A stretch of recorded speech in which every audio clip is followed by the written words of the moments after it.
कबीर जैसा बड़ा संत भौरे और बगुले की बात कर रहे हैं। भौरे बगुले से कबीर को क्या लेना देना है, लेकिन कबीर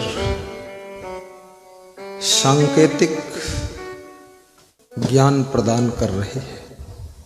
कबीर साहब कहते हैं भौरे काले रंग के होते हैं, बगुले सफेद रंग के होते हैं। अर्थात हे इंसान, तेरे काले बाल चले गए और काले बाल की जगह पर बगुले जैसे सफेद बाल आकर बैठ गए।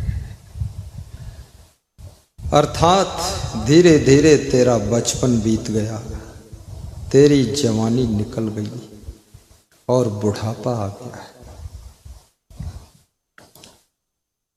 ये वृद्धावस्था असहाय अवस्था है, युवावस्था समर्थ अवस्था है, बाल्यावस्था अज्ञान की अवस्था है। बचपन में बोध नहीं होता है, क्रोध बहुत होता है। जवानी में होश नहीं होता है, मनुष्य बेहोश रहता है। और बुढ़ापा में शरीर निर्बल हो जाता है, समझ आती है तो शरीर साथ नहीं देता है। बचपन और जवानी का अनुभव, एक्सपीरियंस कलेक्शन होता है, तब तक शरीर अंतिम अवस्था को प्राप्त होता है। अंतिम अवस्था का नाम मृत्यु अवस्था है। मृत्यु को भी एक अवस्था कहा गया है और इस संसार का नाम मृत्युलोक है, ये अमर लोक नहीं है। देखिए, इस जगत के नाम से ही संकेत मिल जाता है कि यहाँ जो जन्म लिया है वो एक दिन मृत्यु को प्राप्त होगा। जन्म और मृत्यु के बीच का जो टाइम है, जिसको जीवन कहते हैं, वो सबको बराबर नहीं मिलता है। किसी को थोड़ा जीवन मिलता है, किसी को लंबा जीवन मिलता है और किसी को 50 साल की जिंदगी मिलती है। ये जन्म मृत्यु के बीच के वक्त में ही आपको कुछ करना है।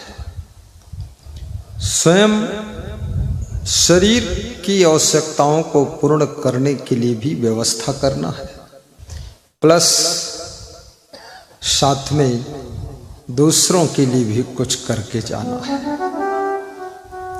क्योंकि मनुष्य एक बृहद बुद्धिमान व्यक्ति है, ये अपनी बुद्धि का सदुपयोग नहीं कर पाता है। मनुष्य की बुद्धि बहुत सी उलझनों में खत्म हो जाती है। काम, क्रोध, लोभ, मोह, ईर्ष्या, द्वेष, गुस्सा, आलस, नशा, व्यसन, झूठ, प्रपंच, लड़ाई झगड़ा, मुकदमाबाजी, अधिक नींद लेने की आदत, बीमारी, रोग व्याधि, घर का कलह कलेश और मन का उत्पात, खुराफात, फालतू बात, इसमें जिंदगी का बहुत सारा समय बीत जाता है। सवेरा हुआ तेल घी साग लाना, दोपहरी हुई बाल बच्चे खिलाना, हुई सांझ आलस्य निद्रा सताती, अरे हाय यूं ही चली आयु जाती। गौर करिए, हम क्या करते हैं। सवेरे सोकर उठते हैं, हाथ मुंह धोते हैं, आप पानी पीते हैं, फ्रेश होते हैं, नहाते हैं और फिर कुछ खेत में काम करते हैं, कुछ दुकान पर काम करते हैं, कुछ साफ सफाई करते हैं। तब तक भूख लग जाती, नाश्ता बनाते हैं, खाते हैं, फिर स्नान आदि करके फिर भोजन खाते हैं। फिर कहते हो थोड़ा सुस्ती लग रही, आराम करते हो, फिर थोड़ा सा कुछ इधर उधर काम करते हो। फिर शाम हो जाती है, बाजार से सब्जी ले आते हो, फिर पका लेते हो, खा लेते हो, फिर थक जाते हो, सो जाते हो, फिर सवेरे उठ जाते हो, फिर वही सिस्टम चालू हो जाता है। शायद इसी का नाम है जिंदगी, जो लोग एक सर्कुलेशन में जी रहे हैं। और इसी बीच में आपको परोपकार भी करना है, धर्म भी करना है, भक्ति भी करना है, दूसरों को भी संभालना है, रिश्तेदारों को भी संभालना है, समाज को भी संभालना है, हिंदू धर्म की रक्षा भी करना है, भारत देश की भी रक्षा करना है। जिस देश में आप हैं ये देश भी चारों तरफ से खतरे में ही है। अड़ोस पड़ोस के देशों का नज़र है इस देश के ऊपर कि भारत का कैसे टुकड़ा किया जाए। अभी तक भारत देश के 15 टुकड़े हो चुके हैं, लेकिन आपको सब पता भी नहीं है कब कौन टुकड़ा हुआ है, और फिर से इसका और टुकड़ा होने की तैयारियां भी चल रही है। देश की रक्षा भी करनी है, गौ सेवा भी करनी है, और साथ में प्रवचन भी सुनना है। कितने लोगों की जिंदगी में तो कहते हैं कि मरने का भी टाइम नहीं है। अब मरने का टाइम नहीं है तो मरेंगे कैसे, तब तो अमर ही रहेंगे। मरने का टाइम नहीं है, खाने का टाइम नहीं, सोने का टाइम नहीं, बिस्तर का इंतजाम करते करते विश्राम करने का टाइम नहीं बचा है, और भोजन का इंतजाम करते करते भोजन खाने के लिए भूख नहीं बची है। बहुत प्रॉब्लम्स जीवन में है, बीमारियां अलग से घेर कर रखे हैं आपको। लक्ष्य बहुत से हैं, तमन्नाएं बहुत सी हैं, सोचा बहुत कुछ था, पर सब इंतजार में समय जा रहा है। तो साहेब समझाते हैं, भंवर उड़े बगु बैठे, भंवरे उड़ गए बगुले बैठ गए, अर्थात काले बाल चले गए, सफेद बाल आ गए, अर्थात बचपन और जवानी चली गई, बुढ़ापा आ गया है। अब बुढ़ापा में भी बीड़ी पी रहे हैं, गांजा पी रहे हैं। इसमें बहुत से महात्मा लोग भी गांजा पीते हैं, बीड़ी पीते हैं, तम्बाकू खाते हैं। मैं भी दक्षिणा दूंगा तो इनकी 10-20 दिन तम्बाकू चल जाएगी। ये भी कहेंगे दयालु है असंग साहब, कम से कम 15 दिन के लिए तम्बाकू का इंतजाम कर दिया है।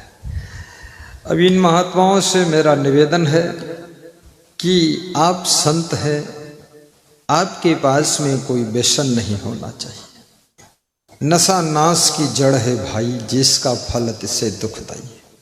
गृहस्थ व्यक्ति को भी नशा नहीं करना चाहिए, क्योंकि नशा केवल एक आदत है, और जो आदत बन जाती है उसको बार बार दोहराने का मन होता है, और जिसे बार बार रिपीट करने का मन हो, पुनरावृत्ति करने का मन हो, उसे आदत कहते हैं। और आदत कोई भी हो, आदत हमेशा दुखदायी होती है। इसलिए संतों से विनम्र निवेदन है कि आज से तंबाकू खाना भी छोड़ें, और गांजा पीना भी छोड़ें, और बीड़ी पीना भी छोड़ें, और स्वस्थ रहें, मस्त रहें, तंदुरुस्त रहें, चेहरा भी सुंदर रहे आपका, दांत भी साफ रहें, और धर्म का धन धर्म में ही लगाएं, धर्म का धन गांजा भांग में न लगाएं। ये प्रार्थना की जा रही है। क्योंकि याद रखना, साधु जीवन में स्वतंत्रता तो होती है, लेकिन जब मन नशा व्यसन में फंस जाता है तो भगवान का भजन तो नहीं होता है। हर समय वही नशा व्यसन की आदत को दोहराने में ही समय गुजर जाता है। भूत प्रेत चुड़ैल मरही मशान, नटवीर खवीस जिंद परिंद ओझा वेगा नाउत जंतर मंतर तंतर टोना टंबर जादू साढ़े साती शनिश्चर मंगल टेढ़ा सीधा शकुन अपशकुन ग्रहण नक्षत्र अंधविश्वास पाखंड आडंबर ढोंग ढकोसला, ये सब टुनही टुनहा, ये सब झूठा होता है। इसके चक्कर में कभी मत पड़े। महिलाओं के ऊपर ज़्यादा अला बला आती है, बाहर की हवा आती है, और पुरुषों के ऊपर भीतर की हवा रहती है, इनके ऊपर बाहर की हवा रहती है। हवा हवा में पूरा घर हवा महल बन गया है। अब हवाई उड़ान चल रही है, महिलाएं खूब सिर पीटती हैं। मैं मध्य प्रदेश में सत्संग कर रहा था। ये ध्रुव प्रहलाद की जो कहानी है, ध्रुव का गांव है, वो प्रहलाद ध्रुव की जो कहानी शास्त्रों में आती है, ध्रुव के पिता उत्तानपाद थे। उत्तानपाद के नाम से उत्तनवाड़ नाम का गांव है, जो कि डिस्ट्रिक्ट श्योपुर कला में पड़ता है, मध्य प्रदेश में। उसी गांव में मेरा सत्संग था, उत्तनवाड़ में। तो मैं सत्संग में जा रहा था, अपने कमरे से निकला तो एक औरत धड़ाम से गिर गई हमारे सामने। गिरी, बहुत भगत लोग था, संत लोग था। मैं अकेला तो कभी रहता नहीं हूँ, चाहे एक औरत गिरे चाहे 500 औरत गिरे, फर्क नहीं पड़ता है। अकेले में फर्क पड़ सकता है, क्यों गिरी, क्या हुआ, क्यों गिरा दिया। तो गिरी, धड़ाम से लुढ़कते पुढ़कते ढल गेंद की तरह उधर चली गई। और हमने कहा ये क्या है, तो गांव के लोगों ने बताया इसके ऊपर बाहर की हवा है। तो हमने कहा अरे बाहर की हवा इसके ऊपर आ गई, तो मेरा रास्ता बताओ, मुझे किधर निकलना है। हवा, तो बोले इसकी हवा उतार दो पहले। मैंने कहा मैं तो हवा ना मानता हूँ ना उतार पाता हूँ, हवा हवा उड़ जाएगी, हमको निकलने दो, लेट हो रहा प्यास का। थोड़ी देर लुढ़की पुड़की और सब टांगे पटका, उसके बाद फिर ठीक हो, उठ के बैठ गई। अब ये स्त्रियों के ऊपर अला बला कहाँ से आती। लोग कहते हैं वो आत्मा आ गई, वो कहीं से आत्मा आ गई। और वो बोलती भी है स्त्री कि मैं लखनऊ की आत्मा हूँ, लोहार घर में थी और मुझको घर वालों ने ढकेल के मार डाला था और मैं तुमको मार कर जाऊँगी। औरत बोल रही है। लखनऊ की आत्मा दिल्ली पहुँच गई है, कमाल है, बिना ट्रेन में टिकट कटाई निकल गई है और दिल्ली में पकड़े है औरत को। और ज़्यादातर ये आत्माएं सब औरतों को ही पकड़ती है, पुरुष को नहीं पकड़ पाती। और मुझे तो ऐसा लगता है जो औरत ज़्यादा अपने पति को सताती है, उसके पति की आत्मा कोई ना कोई जन्म में आकर के इसको खूब पटक पटक के सताती है। इसलिए अपने पतियों को सताना मत, वही आत्मा आएगी और कौन आत्मा आएगी, बदला लेने आ जाती है। अब ये सब आडंबर है, क्योंकि शरीर की जब मृत्यु होती है तो शरीर का दफन होता है। अग्नि संस्कार, जल संस्कार, मिट्टी संस्कार आदि आदि प्रकार से शरीर को नष्ट किया जाता है। ये संस्कार तो नाम रखा गया, बाकी उस मृतक बॉडी को, डेड बॉडी को नष्ट